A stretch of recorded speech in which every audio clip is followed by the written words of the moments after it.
Okay, good evening. So dumating na po yung in-order natin na tool. So ito po yung pang-repair ng battery terminals. Yung lumuluwag po yung mga polo. So sana po mag-work ito ng maayos. Anyway, isa po sa pinag-aaralan natin ngayon is mag-repair na ng battery mismo. Kasi medyo malaki po ang cost natin sa pagre-repair ng mga batteries. So ito sa ngayon is kwan lang muna, yung battery terminal lang muna kasi yun yung mga lumuluwag. Kukan po siya. Parang kinukan siya, sinusunog nung clamp and then lumuluwag. So ang gagawin po natin is pag-aaralan natin kung paano mag-repair mismo nitong pinaka-quad na niya, pinaka-terminal na yung or kung tawagin nila is yung polo. Okay?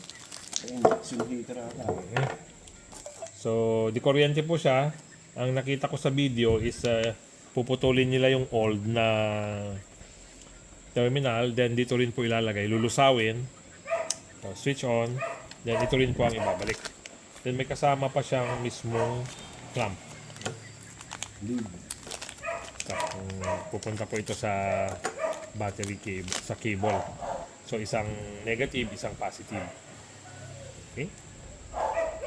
So pag magagawa po tayo ng first na pan natin, na trial natin, papakita ko po sa inyo kung paano. And then dito po kailangan natin ng adapter kasi China kwan po siya, China adapter. Okay? Induction na ito. Induction. So ganyan po 'yan. Habang naglilinis tayo, then nilagay na natin dito yung mga old polo. Then ito po yung kanyang pinaka-guide. So parang ilalagay na ganon. Then yung lulusawin. Ayan. Then ikot-ikutin. Paglabas, battery terminal na po.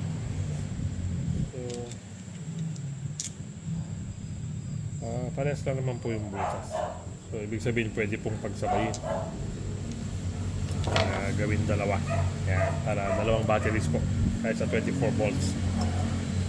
Pwede nating pagsabay-sabayin para mabilis. Okay? So test po natin siya sa susunod na mga araw pag ready na tayong mag-trial para lang po makita natin yung kanyang effectivity, kung gaano po kaganda itong ganitong klase ng gamit.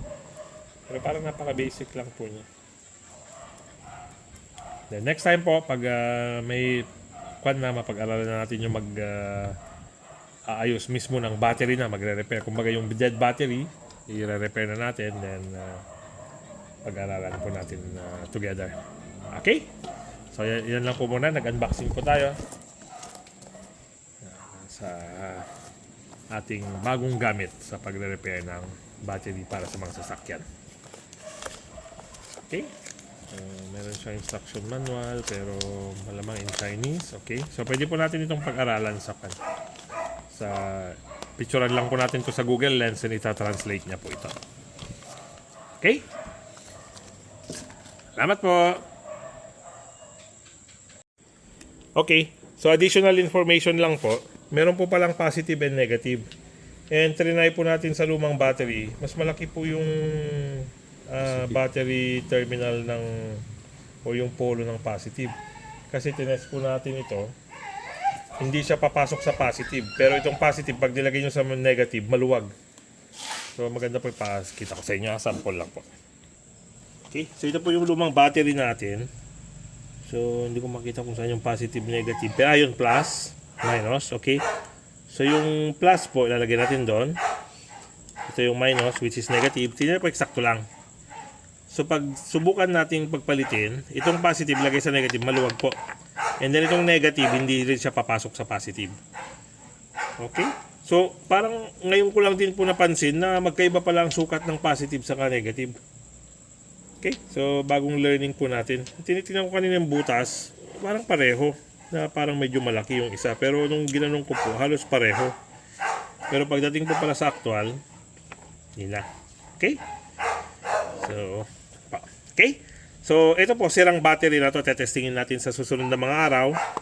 Babaklasin natin para makita natin, subukan natin na linisin. And then, ibalik. Okay? Ayun lang po muna. Salamat po.